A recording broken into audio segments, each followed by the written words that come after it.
കഴിഞ്ഞ ദിവസം ഒരു പാവപ്പെട്ട ആദിവാസി സ്ത്രീയെ വയനാട്ടിൽ പുലി കടിച്ചു കൊണ്ടുപോയത് അറിഞ്ഞ് ഓടിയെത്തേണ്ട കേരളത്തിന്റെ വനമന്ത്രി കോഴിക്കോട് ബീച്ചിൽ ഹിന്ദി പാട്ടുപാടി അദ്ദേഹം ഉല്ലസിക്കുന്ന കാഴ്ച എത്ര ദയനീയമാണ് എന്ന് നിങ്ങൾ കാണേണ്ട കാര്യമാണ്. ശശീന്ദ്രന് ഹിന്ദി പാട്ട് അറിയാമെന്ന് എനിക്കറിയില്ല, അറിയുമെങ്കിൽ നല്ല കാര്യമാണ്. അദ്ദേഹം ഹിന്ദി പാട്ട് പാടി കോഴിക്കോട് ബീച്ചിൽ മറ്റുള്ളവരോടൊപ്പം ഉല്ലസിക്കുന്ന കാഴ്ചയാണ് കേരളം കണ്ടത്. ഈ മന്ത്രി അവിടെ ഓടിയെത്തണ്ടേ ഇതെല്ലാം കിട്ടുന്നത്? മന്ത്രി എവിടെ ചെന്നവരെ ആശ്വസിപ്പിക്കും, ചിലപ്പോൾ തടഞ്ഞേക്കാം. ഞങ്ങളൊക്കെ മന്ത്രിമാരായിരുന്നപ്പോൾ ചില സന്ദർഭത്തിൽ പോകുന്ന സന്ദർഭങ്ങളിൽ ഞങ്ങളെ തടഞ്ഞിട്ടുണ്ട്. ഞങ്ങൾ ജനങ്ങളോട് കാര്യങ്ങൾ പറഞ്ഞ് അവരെ ആശ്വസിപ്പിക്കാറുണ്ട്. ഒരു പുലി കടിച്ചു കൊന്ന ആദിവാസി സ്ത്രീയുടെ വീട്ടിൽ പോകാൻ സമയമില്ല മന്ത്രിക്ക്. കോഴിക്കോട് കിളപ്പുറത്ത് ഹിന്ദി പാട്ടുപാടി ആഘോഷപൂർവ്വം ഉല്ലസിക്കുന്ന വനം മന്ത്രി കേരളത്തിന് ഒരു ബാധ്യതയാണ് എന്ന് പറയാൻ ഞാൻ ആഗ്രഹിക്കുകയാണ്. എന്തുകൊണ്ട് അദ്ദേഹം നടപടി സ്വീകരിക്കുന്നില്ല? അക്രമകാരികളായ മൃഗങ്ങളെ ട്രേസ് ചെയ്യാൻ, ട്രാക്ക് ചെയ്യാൻ എന്തുകൊണ്ട് വനം വകുപ്പ് നടപടി എടുക്കുന്നില്ല?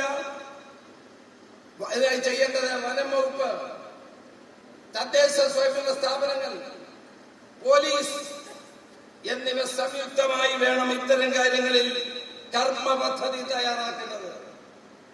ഇവിടെ ഫോറസ്റ്റ് വാച്ചർമാർ ഒരു ഭാഗത്തൂടെ പോകുന്നു, ഒരു ഭാഗത്തൂടെ പോലീസ് പോകുന്നു, മറുഭാഗത്തൂടെ തദ്ദേശ സ്വയംഭരണ വകുപ്പ് പോകുന്നു, പഞ്ചായത്തുകൾ പ്രവർത്തിക്കുന്നു. ഇതാണോ വേണ്ടത്? ഈ മൂന്ന് വകുപ്പുകളിൽ ചേർന്ന് ഓരോ പ്രദേശത്തിന്റെയും പ്രത്യേകതകൾ കണക്കിലെടുത്ത് അവിടെ കർമ്മ പദ്ധതികൾ തയ്യാറാക്കണം. ഞാൻ ഈ അടുത്ത സമയത്ത് വയനാട്ടിൽ പോയി. വയനാട്ടിൽ ചെന്ന് കണ്ട വളരെ ഞാൻ ജീവിതത്തിൽ കണ്ടിട്ടില്ലാത്തൊരു കാര്യമാണ്. മയിലുകൾ കൂട്ടത്തോടെ ഇറങ്ങുന്നു. മയിലുകൾ കൂട്ടത്തോടെ ഇറങ്ങി അവിടെയുള്ള പാടശേഖരങ്ങളിൽ വിളഞ്ഞ നെല്ല്, ഏറ്റവും നല്ല നെല്ലാണ് ജീരകശാല, ഏറ്റവും നല്ല മുന്തിയ ഇനം നെല്ലുകൾ ഉൽപ്പാദിപ്പിക്കുന്ന പ്രദേശങ്ങളാണ്. ഗന്ധകശാല, ജീരകശാല തുടങ്ങിയിട്ടുള്ള അപൂർവങ്ങളായ നെല്ലുകൾ ഉൽപ്പാദിപ്പിക്കുന്ന പാടശേഖരങ്ങളിൽ ഇറങ്ങി ഈ മയിൽ എന്താ ചെയ്യുന്നത് അറിയാമോ? ആ കതിര് മാത്രം കൊണ്ടുപോകും. 10-9 മൈലുകൾ ഒരുമിച്ച് വന്ന് വിളഞ്ഞു കിടക്കുന്ന പാടങ്ങളിൽ കയറി ആ കതിര് മാത്രം അങ്ങോട്ട് പോകുന്നു, കച്ചിയെ തുറത്തില്ല. ഞാൻ അന്നേരം അവിടുത്തെ കർഷകരോട് ഇതാണോ സ്ഥിതി അല്ലാണ്ട് അവര് പറയും, സാറേ രാത്രിയിലും പകലും കൂട്ടത്തോടെ മയിലുകൾ വന്ന് കതിര് മാത്രം കൊണ്ടുപോവുകയാണ്, ഞങ്ങൾക്ക് കച്ചി മാത്രമേ ഇവിടെ കിട്ടുന്നുള്ളൂ. കുരങ്ങ്, കാട്ടുകുരങ്ങ്, നമ്മൾ കൃഷി ചെയ്യുന്ന മരച്ചീനി ഉൾപ്പെടെയുള്ളത് കാട്ടുകുരങ്ങ് കൊണ്ടുപോകുന്നു. ഇങ്ങനെ ഓരോ തരത്തിലാണ് കൃഷി. വാഴകൃഷി മുഴുവൻ ആന നശിപ്പിക്കുന്നു. പുലി വന്ന ആളുകളെ കടിക്കുന്നു. പുലിക്ക് ഭക്ഷണമില്ലാത്തതുകൊണ്ട് ഇറങ്ങുന്നതാണ്.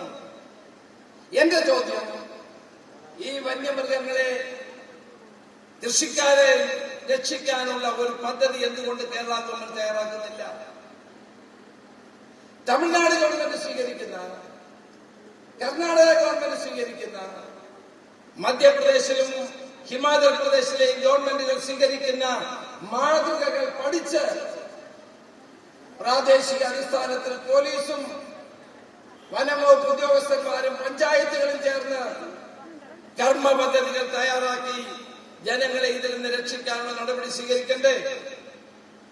എന്തുകൊണ്ട് ഇവരിത് ചെയ്യുന്നില്ല? മാത്രമല്ല, വന്യജീവികളെ ട്രാക്ക് ചെയ്യാനുള്ള ഫലപ്രദമായ നടപടികൾ സ്വീകരിക്കാത്തത് കൊണ്ട് വന്യമൃഗ അക്രമം കൊണ്ട് ജീവൻ കയ്യിൽ പിടിച്ച് ജീവിക്കുന്ന ഒരു ജനതയായി മലയോര ജനത മാറുകയാണ്.